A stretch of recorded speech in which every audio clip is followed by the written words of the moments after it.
Bueno, el título de la charla no es el espíritu de la creatividad, sino el espíritu científico. Pero antes quiero agradeceros vuestra presencia y vuestra atención. Dos cosas muy diferentes. Siempre en clase hemos exigido la atención, pero no hemos sabido tener presencia. Así hemos sido educados, ¿no? Por eso necesitamos la autoridad, se da el autoritarismo por la falta de presencia.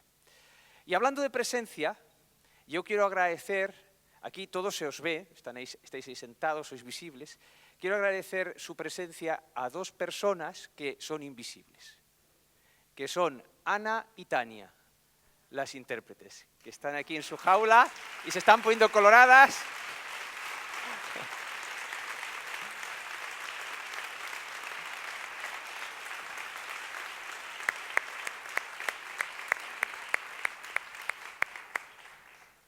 La dualidad juega a que no nos entendamos. Múltiples idiomas y necesitamos intérpretes. ¿Lo veis? De hecho, Joan Mascaró es un intérprete en Tu Culturas, que imaginamos ayer, ¿no? Hoy vamos a hablar de un intérprete muy especial, el espíritu científico. Es un intérprete. ¿Y qué es, a quién tiene que poner de acuerdo? ¿A quién tiene que comunicar este intérprete? Pues a nuestro ego y a nuestro corazón, a nuestra esencia. Ponedle el nombre que queráis. A nuestra sabiduría, en definitiva. El espíritu científico es un intérprete para comunicar, para que el ego pueda traducir la sabiduría de nuestra esencia. Nuestra esencia habla en un lenguaje que por la educación que hemos recibido el ego no entiende. Es opaco, no lo entiende. Como si hablas en ruso, ¿no? Entonces necesita un traductor, un intérprete, mejor dicho. Porque fijaos, ellas no traducen, interpretan. Cogen la voz con que yo lo hablo y el sentimiento y lo ponen allí también. Yo las veo gesticular, ¿no? Es fabuloso. No sé si me toco la oreja, si te van a tocar también la oreja. Bueno, entonces este intérprete es vital para el cambio de paradigma. Porque si no entendemos nuestra sabiduría, se produce y no la reconocemos. Y eso no puede ser, no podemos perder nuestra sabiduría, ¿no? Entonces, el espíritu científico, entre sus virtudes, tiene la siguiente, que viene a sustituir a las autoridades, tanto científicas como religiosas. Si tú vas a tu propia sabiduría, no necesitas ni autoridades científicas ni autoridades religiosas. Educar empoderando es educar sin autoridades, desde el centro de cada persona. Antes Fritschot ha hablado del crecer, y Bandana también, de crecer como una semilla, de dentro hacia afuera. Fijaos que hemos sido educados para exigir esto a los poderosos. Pero ¿y nosotros? ¿Crecemos de dentro a afuera? ¿O nos consumimos luchando contra el poderoso? Una cosa es tener fuerza y otra es tener poder. A la fuerza, tercera ley de Newton, se opone otra fuerza. Es el juego de la dualidad. Tener poder es que tú estás alineado. Lo que sientas, lo que piensas y lo que haces van unidos. Y eso no es posible si tú no te reconoces en el otro. Si tú no te reconoces en tu enemigo, llamémosle así. Es imposible. Porque en el fondo estás luchando contra ti mismo. De ahí viene el poder. Cuando tú trabajas eso y lo comprendes, entonces ¿qué pasa? Que te vuelves invisible frente a los poderosos. ¿Por qué no te ven? Porque están jugando al parchís y tú has dejado de jugar al parchís. Solo hay una forma de no perder al parchís, o al ajedrez, o lo que sea, no jugar. ¡Ah! Efectivamente, porque si no las reglas de la dualidad dicen, tú eres muy buen jugador al ajedrez, bueno, ganas el 90%, pero perderás el otro 10% y ¿cómo te vas a enrabiar? Cuanto mejor jugador, más te vas a enrabiar. Entonces se trata de salir del juego de la dualidad. Y el espíritu científico y la sabiduría de las edades son herramientas muy poderosas, porque no reconocemos al enemigo dentro. Por lo tanto, la lucha no termina nunca. Si tú no reconoces al enemigo dentro, siempre lo vas a proyectar en otro. No termina nunca. Te cansas, te agotas. Cambias a un poderoso y sube otro. Aquel que había luchado con grandes ideales se convierte en otro poderoso que también reprime. Los libros de historia están llenos, las revoluciones están llenas. Porque no ha habido crecimiento de semilla en nuestro interior. Hay que educar para crecer por dentro. Y solo lo pueden hacer los educadores que lo sientan. El autoconocimiento, el crecer por dentro no se puede imponer. Es imposible. Entonces se trata de hacer vuestras clases para ese crecimiento y respetando el alumno que no quiere crecer. Respetándolo. No somos quien para juzgar. Bien, este espíritu científico que nos saca de la presión de las autoridades, ¿no? Religiosas, políticas, la que queráis poner aquí, de todo tipo, viene a ayudarnos para que salgamos de la caja de los ismos, que decía Satish. En la película, Entre Maestros, hay una caja, que se llama la caja de los pensamientos, y está llena de pegatinas, y en esas pegatinas adivinar qué pone, todo ismos, capitalismo, socialismo, comunismo, nacionalismo, egoísmo. ¿Qué tienen en común todos ellos? Que les cedemos nuestra identidad. ¿Sabéis por qué nos peleamos? Porque cedemos nuestra auténtica identidad a una creencia. Porque nuestro ego tiene miedo y hacemos grupos como los rebaños. Porque nos sentimos seguros en el grupo. Si dejas de juzgar, te darás cuenta que el enemigo también tiene derecho a formar sus grupos. Eso es el espíritu científico, una mirada científica, objetiva, pero espiritual. Satish hablaba cómo unir la ciencia y el espíritu con el espíritu científico. Ahí está la clave.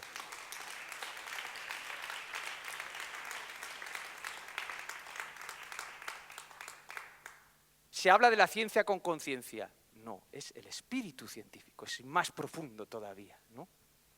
Entonces, fijaos en una cosa, nos enseñan a pensar dentro de unas cajas, nos enseñamos, ¿veis? Ya se ha colado mi educación. ¿Cómo que nos enseñan? Como si fuese un culpable.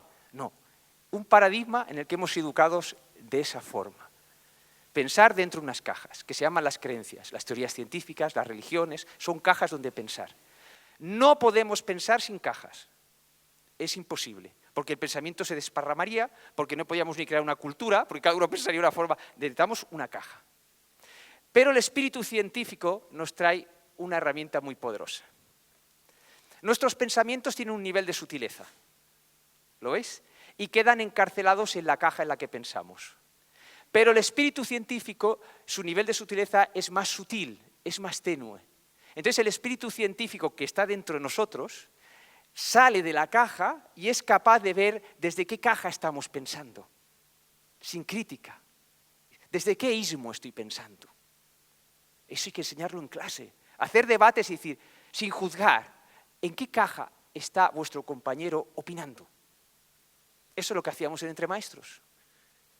Saber desde dónde piensas es vital.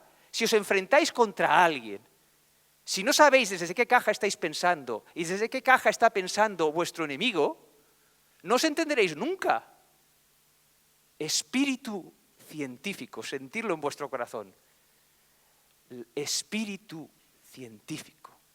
Una ciencia que no se deja atrapar por las cajas del pensamiento, pero las utiliza. Necesitamos esas cajas. El nuevo paradigma son nuevas cajas, pero tienen puertas para que nuestra mente, guiada por el espíritu científico, pueda salir y mirar las cajas de otros. Entonces yo voy a la caja del que piensa diferente a mí, opuesto al que me estoy enfrentando, y voy como a la casa de un amigo. Y si en ese amigo la costumbre es que yo me tengo que quitar los zapatos, pues yo me quito los zapatos, porque mi identidad está a salvo, mi identidad no depende de mi casa. Este punto es absolutamente vital. El problema, la dualidad tiene poder porque no tenemos nuestra propia identidad, la hemos delegado en países, en ideas, en creencias. No puede haber una humanidad unida mientras no recuperemos nuestra identidad. Y eso, amigos, solo lo puede hacer uno por uno, y la forma de subir la velocidad es la educación. Un maestro despierto despierta a los alumnos que así lo sientan, sin imponérselo. Gracias.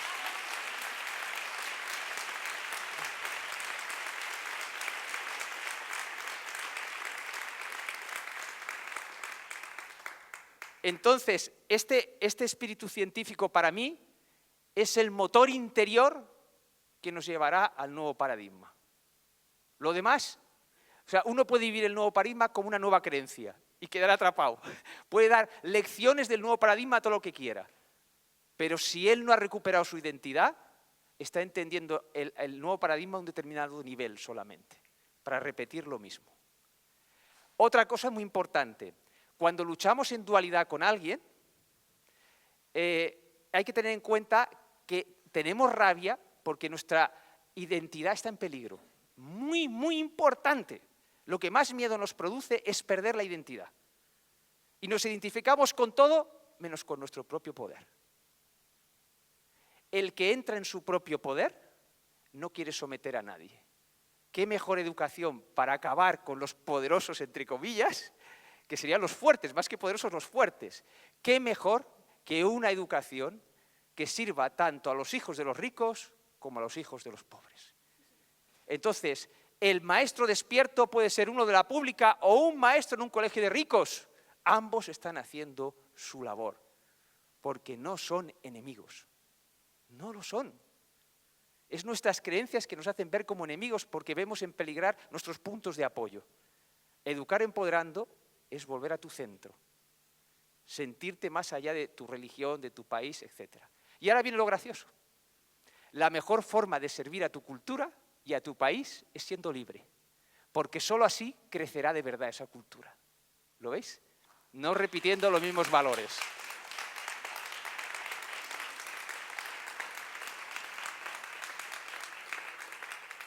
Fijaos dónde estamos. La Iglesia. Curioso, ¿verdad? El espíritu científico no puede quedar atrapado en unas piedras. Yo empecé a despertar con un jesuita, para que veáis que no hay que juzgar. Anthony de Melo, algunos lo conoceréis. Yo era voraz con los libros, entré en una librería y vi en Barcelona una librería católica. Digo, pues también, qué caramba, a ver qué se cuece aquí dentro.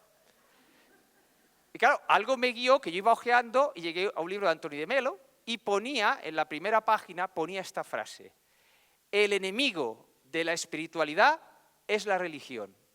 El enemigo de la espiritualidad es la religión. Yo miré la portada, digo, aquí pone jesuita. Salterray es una editorial de la Iglesia. ¿Qué nos está diciendo esto?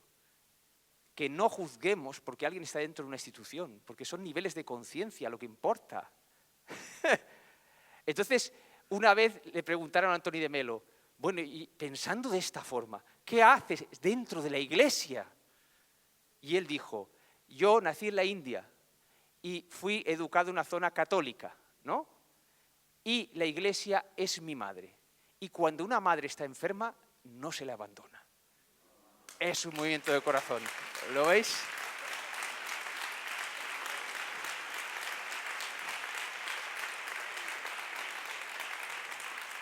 Si consideráis que vuestro enemigo está enfermo, que es un juicio, tampoco se le abandona.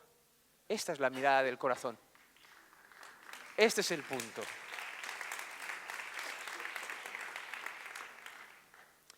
La lucha del corazón es sin enemigos.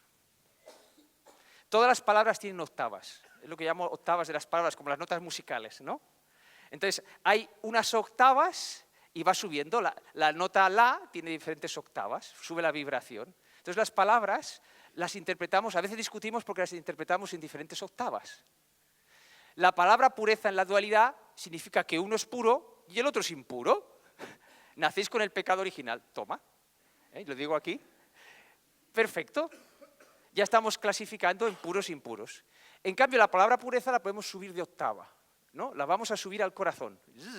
La misma palabra. No vamos a luchar contra la otra octava. Todas son teclas del piano. No luchamos contra ellas. Entonces, al subirla de octavas, vemos que lo importante es la mirada pura, no lo que hace el otro. ¿Es mi mirada pura? ¿No estoy juzgando al otro ni a mí mismo? Entonces estoy en mi poder. Entonces estoy en el espíritu científico. Entonces entenderé al otro sin juicios. Vivir el espíritu científico es entender al otro sin juicios. La palabra ciencia es muy adecuada. ¿Veréis por qué? Porque a ningún científico se le ocurre, cuando estudia la fuerza de la gravedad, se le ocurre decir, a Newton se le ocurre decir, oye, maldita sea la fuerza de la gravedad. No va a juzgar la fuerza de gravedad, solo quiere saber cómo funciona la fuerza de gravedad. Entonces, si tenéis un enfrentamiento con otra persona, averiguad cómo funciona, desde dónde piensa. Eso es espíritu científico. Es ciencia, porque os dirán bien unas herramientas. Yo en mi libro pues, desarrollo la teoría de los personajes, reconocer a los alumnos a través de los personajes, o sea, clasificar a los alumnos por personajes para dejar de clasificarlos. Porque entonces cuando yo veo cómo lo estoy observando, cuando lo he clasificado, digo, bueno, y ahora retiro esto. ¿Lo veis? Entonces eso sirve muchísimo, o sea, hay herramientas. No solamente en Educar Empoderando, cualquier herramienta que sea de crecimiento. Ahora, yo os recomiendo que os reeduquéis en todas las materias que fuisteis educados, en todas. La historia, todas las materias que fuisteis educados os hacen pensar dentro de una caja. Entonces, yo he visto personas hacer cursos de crecimiento personal y que su vida mejora poco. Y es porque han resuelto 20 grados de su educación, pero les quedan 340 grados por resolver. Hay que reeducarse en los nuevos paradigmas. ¿Y cómo reconocer los nuevos paradigmas? Pues ahora viene la parte un poco más complicada. Lo ideal sería reconocerlo con el corazón. Una teoría científica tiene que ser habitable por el corazón. Yo voy al darwinismo y es habitable por el corazón. Por ejemplo, ¿cómo se puede hacer el temario que me habéis preguntado en clase, ¿no? y llevarlo al corazón? Muy simple. Te toca explicar el darwinismo. Pero tú lo conectas con la historia. ¿Dónde se produce el darwinismo? ¿Cómo veía la sociedad de Darwin el mundo? ¿Qué se estaba desenvolviendo? El capitalismo duro y puro, la competencia. Y entonces ves, punto por punto, que aquellos valores del darwinismo coinciden con los valores del momento. Por lo tanto, no es la verdad sobre la naturaleza, sino cómo ve una sociedad a la naturaleza. ¿Lo veis? Entonces, el maestro, eso no es ilegal. Esto es ilegal. Él explica el darwinismo, pero lo que cambia es el contexto. Los nuevos paradigmas son para cambiar el contexto, ampliar la caja. Dice, bueno, hay que dar esta caja, muy bien. Pero, ¿dónde encaja esta caja? ¿Lo veis? Esto amplía la mente de los alumnos. Sin lucha, expansión, sin lucha. Para expandir hay que reconocer. Hay que reconocer en el corazón a la dualidad. Hay que reconocer en el corazón a la Iglesia. Hay que reconocer en el corazón a nuestro enemigo. Solo seremos poderosos ante nuestro enemigo si lo reconocemos desde corazón. Si no, ganaremos una batalla para perder otra. Es el juego que yo llamo Dualilandia. Entonces, para no juzgar, es importante ir al niño interior. Te pillas juzgando, por ejemplo, y te da rabia, ¿no? Porque claro, la idea es, el espíritu científico es no juzgar. ¿Cómo lo resuelves?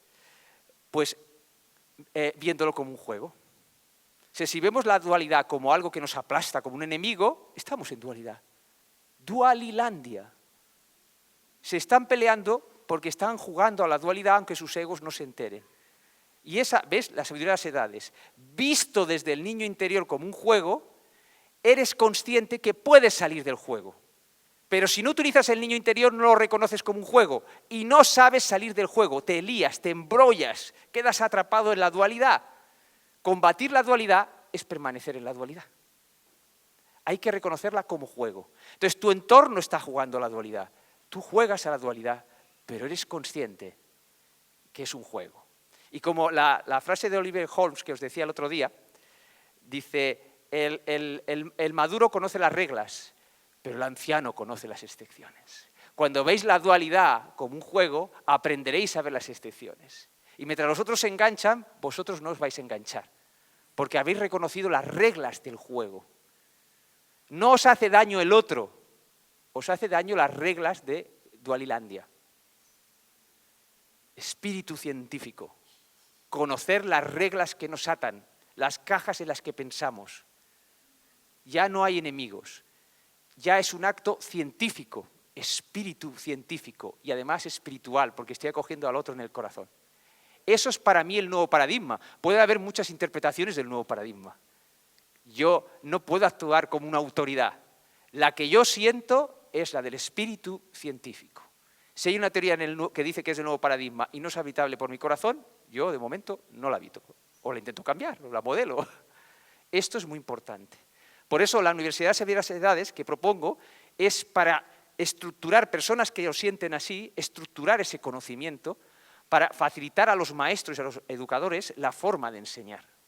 ¿Lo veis? Y darles recursos y herramientas para empezar en estas miradas. Veis que este cambio requiere crecimiento personal. Por lo tanto, no se os ocurra obligar a nadie.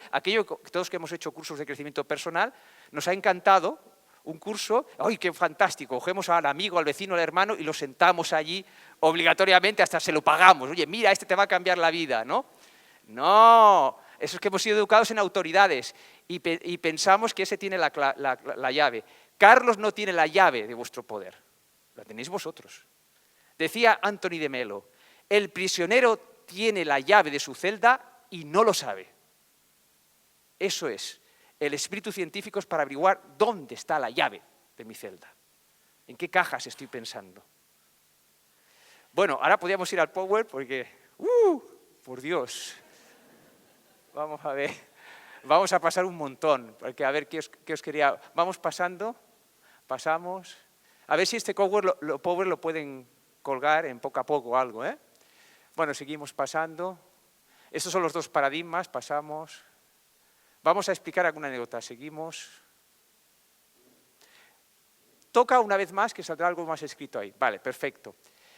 Esto lo explico más que leerlo rápidamente. Es la diferencia entre el método científico, en el que hemos sido educados los científicos, y el espíritu científico. ¿Lo veis?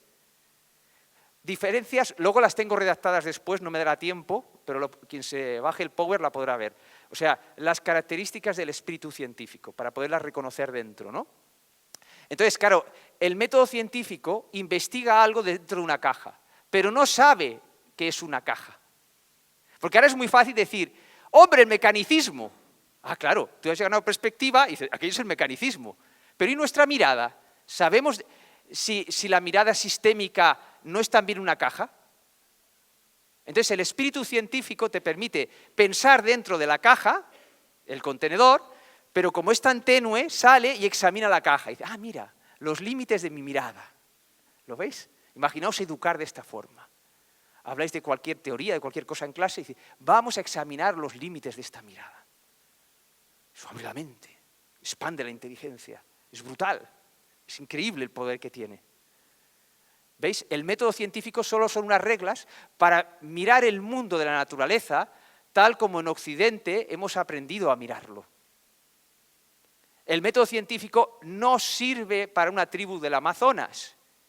Y sin embargo, un abuelo enseñando a su niño en el Amazonas cómo son las plantas puede estar haciendo desde el espíritu científico y no lo sabe. Porque hay un movimiento de corazón, dice, escucha la planta te habla. ¿Lo veis? Es muy diferente, es otro nivel de profundidad. Entonces la apuesta es pasar del método científico al espíritu científico. Vamos para adelante. Sí, esto lo tengo que explicar. ¿Puedo robar 10 minutos? Gracias. Vamos a ver. Porque esto es aquellas cosas que mueven. Tierra, hechos reales, esta historia. Esto, cada cultura, al ser educada en el nuevo paradigma y cada persona haber perdido su auténtica identidad, su identidad está puesta en las creencias de esa cultura y entonces, claro, no permite que alguien ponga en peligro aquella cultura. Y entonces se da el fenómeno de la prepotencia cultural. Claro, tú no eres consciente que eres prepotente culturalmente, ¿lo veis? Bueno, los occidentales ya empezamos a tenerlo muy claro, ¿verdad? Después de invadir medio mundo, pero una tribu del Amazonas o de Australia también tienen prepotencia cultural, también cree que sus valores religiosos son la verdad, ¿lo veis? El espíritu científico no confunde una teoría con la verdad. Las teorías pueden ayudar a descender nuestra sabiduría, son descensores de sabiduría, pero no son la verdad. No hay que confundir una corriente espiritual que puede ser un descensor de nuestra propia sabiduría con la verdad. La verdad estaría en el piso de arriba y la bajamos. Y la mirada espiritual o lo que sea sería el ascensor. Y el otro puede tener un ascensor diferente al mío y descender también sabiduría. ¿Lo veis? Bien, Vamos a por esta historia, para que veáis cómo esa prepotencia... ¿Sabéis quién ha transmitido esa prepotencia cultural? Los educadores. Es un choque. Yo cuando fui a esto, ahora lo explicaré, es un choque. ¿Yo he hecho esto? Sí, lo estás haciendo todavía. Es brutal, es un despertar. Pero claro, tienes que haber un trabajo personal de no juzgarte. Dice, bueno, es que no tengo más remedio. Yo no sabía que esto era así. Esta anécdota. Estaba yo en Biocultura en Barcelona. Y entonces estaba este señor ya muy mayor, no sé si aún vive, que es un cirujano francés que servía en la guerra del Vietnam. Imaginaos si tiene años, ¿no? Y estaba muy emocionado cuando hablaba. Entré allí, no conocía de nada, y empezó a explicar su historia. Estaba sirviendo en el bando americano, no explicó por qué, y entonces se declaró una epidemia en la jungla. Y esa epidemia era una enfermedad nueva para los médicos y llevaba a que se cangrenaban las extremidades. Él, como cirujano, se dedicó a salvar vidas, cortando, amputando, ¿no? Etcétera, etcétera. Bien, el ejército americano no podía tolerar eso, porque bajaba la moral. Sus soldados morían y quedaban mutilados, pero no eran por el enemigo. Esto era intolerable. Consultaron con las mayores eminencias médicas del mundo. Muestras de sangre, etcétera, es decir, una velocidad poniendo dinero, poder, ¿no? Fuerza. Y bueno, que no daban con la solución. Y nuestro amigo amputando miembros. Venga, dale que te pego. Y de repente se encendió esa lucecita, esa sabiduría interior. Había algo especial en él. Dice, un momento, estamos en un territorio de la jungla que no es el nuestro. ¿Y si los de aquí conocen esta enfermedad? Tenemos prisioneros. Vamos a interrogar a los prisioneros. Y les preguntan, ¿vosotros conocéis esta enfermedad que estamos sufriendo? Y dice, claro. Esto es muy fácil de resolver. Tomamos tal planta de la jungla y nos dura 3 días. Aún sus ojos se humedecían 40 años después, salvando vidas, amputando miembros. ¿Por qué era invisible? Porque las mayores eminencias, eso es ser educado en autoridades, las mayores eminencias del mundo es ser educado en autoridades. Se te hace invisible las otras cosas, pero por educación. Entonces, fijaos, educadores, el poder que tenéis de desvelar esto a vuestros alumnos. Creced y ampliar la mirada de vuestros alumnos. Documentaros de todas estas cosas que os estoy diciendo. Porque es delicioso. Y descubriréis que, claro, cuanto más pequeño es el niño, menos programado está. Es más fácil. Yo, hacer lo mismo con adultos y con adolescentes es mucho más rápido en adolescentes, por ejemplo, ¿no? Entonces, es vital esto, la prepotencia cultural. La transmitimos sin querer. ¿Cuántas cosas cuántas dice, es que esto es muy complicado? Cuando alguna vez, es que esto dices es muy complicado. Es muy complicado desde la educación que recibiste, porque el nuevo paradigma es mucho más sencillo que el otro. La dualidad, ¿sabéis qué necesita? Que nos enredemos en ella. Es decir, que las cosas sean complicadas. Entonces, vemos como complicado la cosa por nuestra mirada educativa. Vamos a pasar rápidamente a ver si llegamos a la más. Esta simplemente la foto es muy interesante, ¿eh? ¿Veis? El lastre de la educación. O sea, somos como un gusano que en el nuevo paradigma se convierte en mariposa, pero si no nos reeducamos, vamos a un curso de crecimiento personal. Muy bien, hemos quitado un granito de aquello. Esa es nuestra educación. No hay culpables. Nos la han transmitido, no sabían. La seguimos transmitiendo. No os sintáis culpables, la seguís transmitiendo. Es la base de la infelicidad, porque la dualidad, lo que no quiere la dualidad es que seamos felices permanentemente. Ese es el juego, ¿lo veis? Si no, no habría enfrentamiento. Seguimos por otras. Vamos a ver si llegamos al final. Aquí, ¿cómo hemos sido educados? Imitando, ¿lo veis? A la autoridad. El cuadro lo dice todo. Más, por favor. Esto es una historia fantástica. ¿La explico? Sí, gracias. Bueno, algunos lo conoceréis. ¿Cuántos personajes de la India están apareciendo aquí? Ya se ha ido Bandana. Es asombroso todo lo que tenéis allí. Aquí tenéis a este señor de aquí, ahí no me recuerdo el nombre, está por ahí puesto, que era un informático en la India y se dedicaba a enseñar informática a los hombres, a los niños de los ricos. Sugata Mitra, sí, está ahí. Bueno, es igual, ahí tenéis un vídeo, si lo podéis descargar, hay links a todo para que podáis verlo. Entonces, resulta que este señor se hizo una pregunta, porque le felicitaban. Oye, ¿cuánto ha aumentado la inteligencia? ¿Cómo se desenvuelven mis hijos? Y él se hizo una pregunta, dice, ¿los pobres serán igual de inteligentes con la informática? Una pregunta inocente. Muy bien. Dice, bueno, pero ¿cómo compruebo si entienden igual los pobres la informática? Acaba de aparecer Internet, en los años 90 finales. Dice, yo no puedo dar un ordenador a los pobres, ni tengo dinero, ni tengo medios. Es un profesor universitario de Reino Unido. Entonces, se le ocurrió la idea genial, el agujero en la pared. Se inspiró en los cajeros automáticos. Dice, bueno, ¿y si yo en Delhi hago como un agujero, un cajero automático, yo construyo un ordenador que esté protegido y que la gente pueda manipular y conectar a Internet?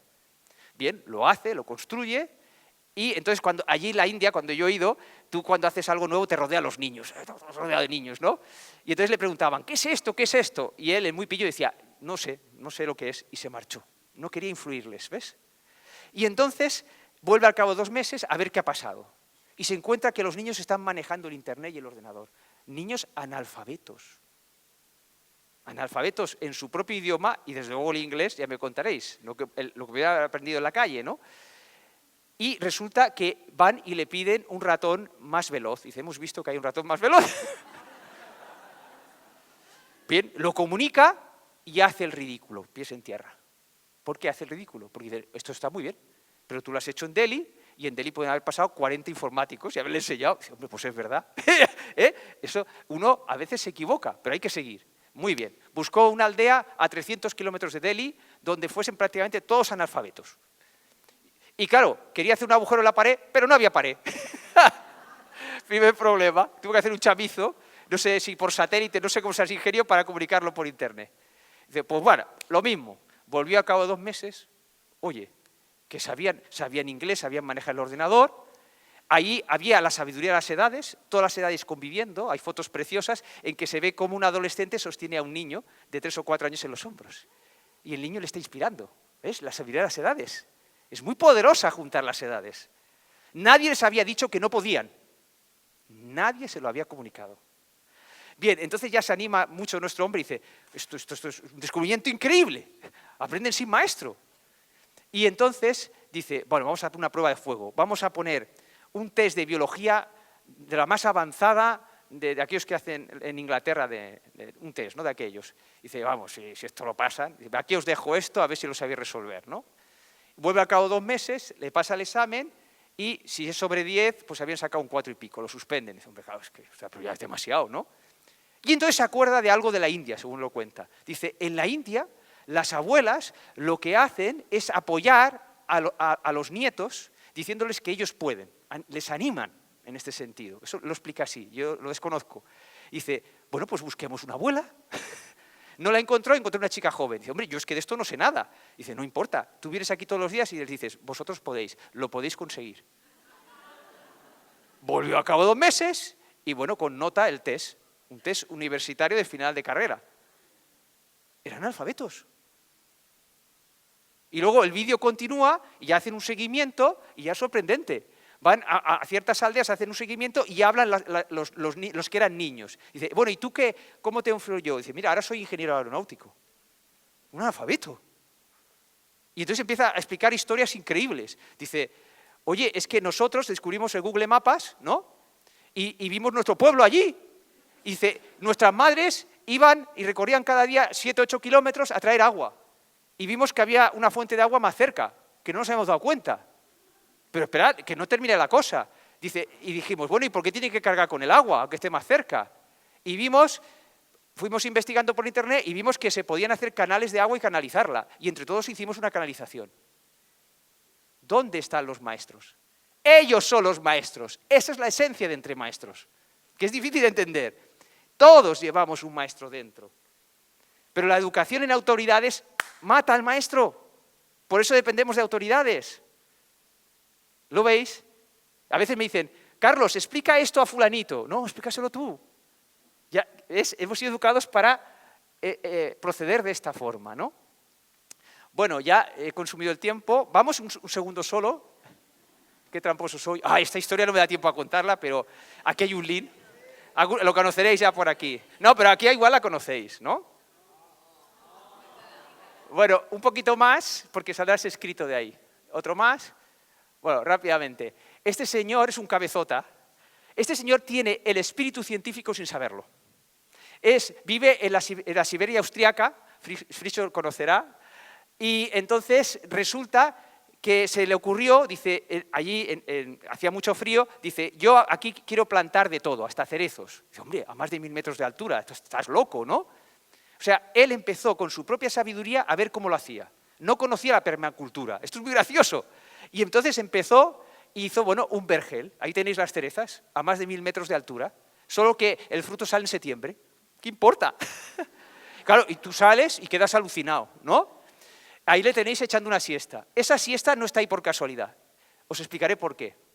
Cuando tú te educas en el nuevo paradigma, entiendes que tu conciencia habita diversas dimensiones y que la sabiduría la recibes de múltiples dimensiones. Entonces este señor, sin saber nada del nuevo paradigma, se echaba una siesta en ese lugar en concreto. Y dice que las ideas se les ocurría después de levantarse de la siesta. Eso tiene base científica en el nuevo paradigma. Así, yo he generado la sabiduría de las edades y cosas que os estoy explicando de esa manera. Os puedo asegurar que funciona, pero hay que quitar los obstáculos. Hay un montón de sueños y cosas a desplegar en la nueva humanidad que están esperando que tengamos la conexión. El duermevela es una forma, hasta Dalí lo empleaba el duermevela. Estoy dormido, no sé qué, y claro, eres más creativo en ese estado. Y vas recibiendo información de tu propia sabiduría, de más allá del ego. ¿Lo ves? Y se le van ocurriendo las ideas. Una cosa fascinante que hacía, las calabazas. Fijaos, sin saber nada de permacultura, ¿eh? Y bueno, ¿y cómo las calabazas que necesitan calor? Y él dice, le decían, quita estas piedras de aquí. Y dice, ni hablar, las piedras guardan el calor. Y planta las calabazas y sale el documental recogiendo enormes calabazas. Porque permite, la naturaleza ha puesto ahí las piedras por algo. ¿Qué hacemos nosotros? Las quitamos, queremos plantar lo mismo. Vale. Y el gran descubrimiento es que este señor descubre al creador de la permacultura, el profesor este de Tasmania, no recuerdo el nombre, exactamente, y resulta que se queda sorprendido que es lo que le estaba haciendo. Y viene ese profesor allí y dice, ¿pero cómo es posible? Claro, esto es muy importante en el espíritu científico. Todos tenemos el conocimiento. No hay unos científicos que posean el conocimiento. Pero tenemos que aprender a descenderlo a nuestro ego, porque si no desciende a nuestro ego, no vemos ese conocimiento. Técnicas de nuevo paradigma para ver. Entonces, sitios donde estamos encallados en nuestra vida, nuestra sabiduría nos dirá, haz esto. Pero si recurrimos a autoridades, esas autoridades no han vivido lo mismo que nosotros, no viven nuestra vida. ¿Qué mejor que nuestra propia sabiduría? Y ya el colmo de este hombre es cómo ara la tierra. Tiene unos cerdos libres y dice, vamos a arar la tierra. Y coge unos guisantes y los suelta así, y coge 2 cerdos y los cerdos van escarbando los guisantes y les ara la tierra. Disfrutaréis del vídeo de una forma asombrosa. Eso existe. ¿Por qué no lo explicamos en las escuelas ya? Abre la mente.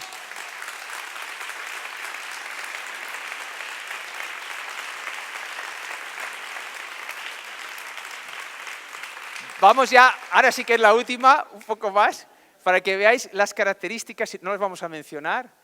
Esto, lo importante y lo esencial, no me da tiempo, pero ya lo leeréis.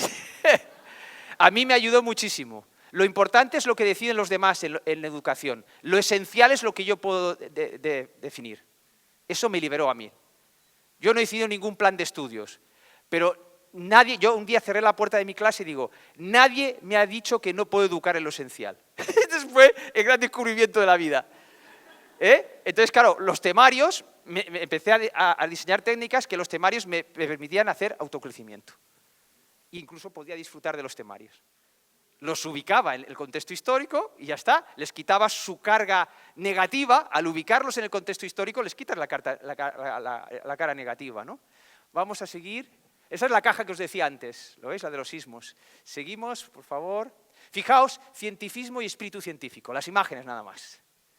El cientificismo ve dentro de una caja el científico. No siente, dice, esto no está demostrado. Y se para ahí. ¿Y qué importa que no esté demostrado? ¿Qué te dice tu sabiduría? Sigue, sigue, ¿no? Ahí hay espíritu científico. Solo por la imagen. Un anciano enseñando a su nieto. Está palpando la realidad, está sintiéndola. Primero la sentimos y luego hablamos de cómo la interpretamos. Pero aquí hacemos al revés. Primero la interpretamos y luego veremos si la sentimos. El espíritu científico primero siente y luego dice, a ver con qué mirada la contemplamos. Podría ser otra. No se encierra en una caja. ¿Lo veis? Otra más. Esta, ahí un poquito más para que salga la letra, en eso ahí debajo. Ahí está. Aquí os he redactado, no da tiempo, pero claro, esto ha quedado en el aire. Ahora la Tierra sería esto. ¿Qué características tiene el espíritu científico? ¿Por qué es tan importante para cambiar de paradigma? Claro, pensad que esto sería un taller de un fin de semana, que aquí solamente, o sea, un spot, ¿no? Un anuncio. Entonces, no hay tiempo para más y me gustaría terminar con una reflexión, ¿no? Que vuestra lucha o nuestra lucha por lo que es justo, en esa dualidad, ¿no? No os impida reconocer vuestros sueños.